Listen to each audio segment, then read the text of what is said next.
Department of Education got back to us and said, no, you need to pay $4,100 for this information, administrative fees, because it's really a commercial interest.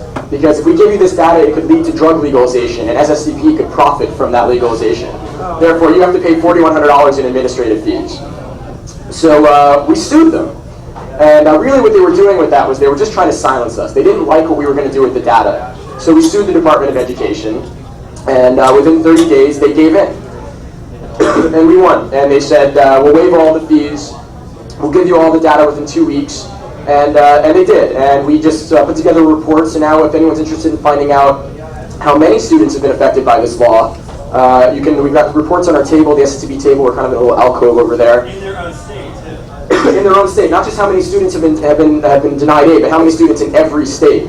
And the greatest thing, or the irony of ironies in this report is that, well, the national average for students being denied financial aid was about 1 in 800 students who applied for aid or denied aid because of a drug conviction. It's 0.25% of all applicants.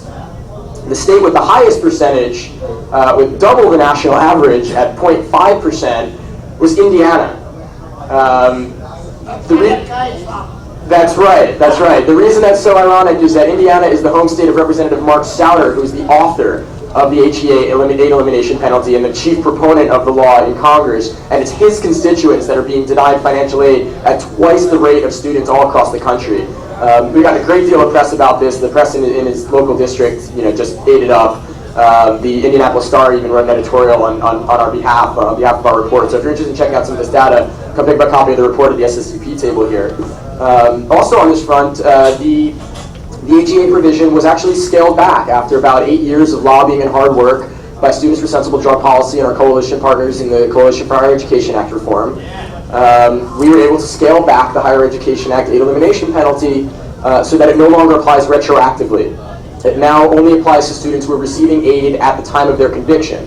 So if you have, if you were busted for possession at 18 years old and you decide to go back to school at 22, you're not going to be denied aid on the basis of that conviction. So because of this change in the law, about tens of thousands of students likely are now going to be able to go back to school who would have been denied financial aid before this change. So we felt this was a tremendous victory. It's going to help thousands of students around the country. And hey, victories in the war on drugs in Congress are few and far between.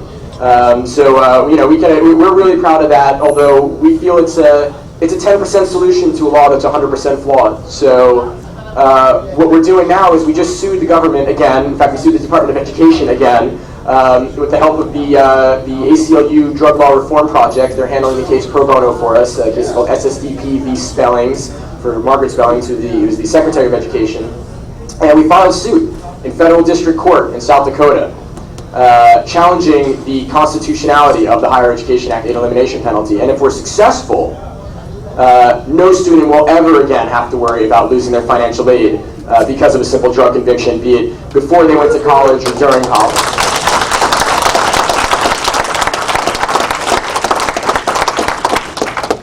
But let's move a little bit to the campus level here, because that's really what this is all about. It's not necessarily what we're doing at the national level. As proud as I am of the work that we've accomplished at the national level, the real work is what the students are doing. We would not have gotten that law scaled back were it not for thousands of student activists all across the country working on their campuses to repeal this law. We would not have had the law repealed had about 150 student governments nationwide not passed resolutions calling on Congress to repeal the law. So I think that's that was sort of where the grassroots really help us at the national level change policy. We've had normal chapters and SSCP chapters all across the country working to get their student governments to pass resolutions calling on Congress to repeal this terrible law. Also at the campus level, there's been so many achievements in the past few years. Just today, actually, we got word that yesterday the Truman State chapter got a resolution, actually an initiative passed that bans the school from notifying students' parents if they're busted for drug possession on campus. So these students now don't have to worry about facing the wrath of their parents in addition to their university penalties. So that was a victory we just heard about. We've had students attend summits put on by the Office of National Drug Control Policy all over the country. The ONDCP has been putting on these summits to basically teach school administrators and school board members why they should drug test their kids. And so we've been organizing SSDP chapters and normal chapters all over the country to show up and talk to these educators and talk to these administrators and tell them why we think this is a really bad idea, why we think that student drug testing is counterproductive and ineffective. And it's been an incredibly effective use of campus activist time to go to these summits and convince these educators, and the response has been terrific. Most of these people that show up at these ONDCP summits show up because they want to know if they should drug test their students. They're not there to find out how to do it. And we've had tons of people come up to us and tell us how appreciative they are of the fact that there are students out there talking to them, telling them why they feel that this is an ineffective policy, not talking necessarily about marijuana prohibition, not talking about the bigger issues, but just talking to these educators as students who are just out of high school themselves, why they think that student drug testing is a bad idea. We've seen student chapters across the country passing initiatives that so-called safer initiatives that ask the administration to treat marijuana offenses similar to alcohol offenses, which on most campuses underage drinking is just as illegal as marijuana possession. And yet on most campuses, if you get caught for underage drinking on campus or in the dorms, you get 10 hours community service or 20 hours community service. You get caught smoking marijuana in the dorms, you get kicked out of the dorms. Oftentimes they call the local police. You get an arrest record, you lose your financial aid. So the penalties are so much harsher than what they're trying to control. And so just in the past month, Florida State University and University of Maryland, both schools that have very active normal and SSDP chapters, passed these safer initiatives on campuses, both with over 60% margin. University of Colorado, Colorado State did them as well. We've actually incorporated this safer campaign into a campaign that we have at SSDP called the Campus Change Campaign. Very briefly, basically what that campaign is we ask students to try and identify what's the worst drug policy on campus, and then we give them ways that they can go about changing it. And we've actually got a document on the campaign that you can get at our table as well, at the SSDP table over there. If you're interested in finding out more about the Campus Change Campaign, that's actually what I'm going to be talking about tomorrow at the Effective Grassroots Activism panel. So I certainly encourage those of you who are interested in hearing about policies being changed on campus to come to that panel tomorrow, and we'll be going through how we do this campaign. And we've also had campus chapters involved in establishing drug resource centers on campus. Chapters have actually changed local laws. In Columbia, Missouri, they passed 2 initiatives, one to protect medical marijuana patients and one to make marijuana enforcement the lowest law enforcement priority. And those were basically run by SSDP, SSDP, Normal, and ACLU campus activists. So campus activists are achieving a lot of change, both at the campus level, at the national level, and at the local level. And we really are the backbone of this movement. But before you guys get there, and this is sort of the Grassroots 101 stuff, you got to start.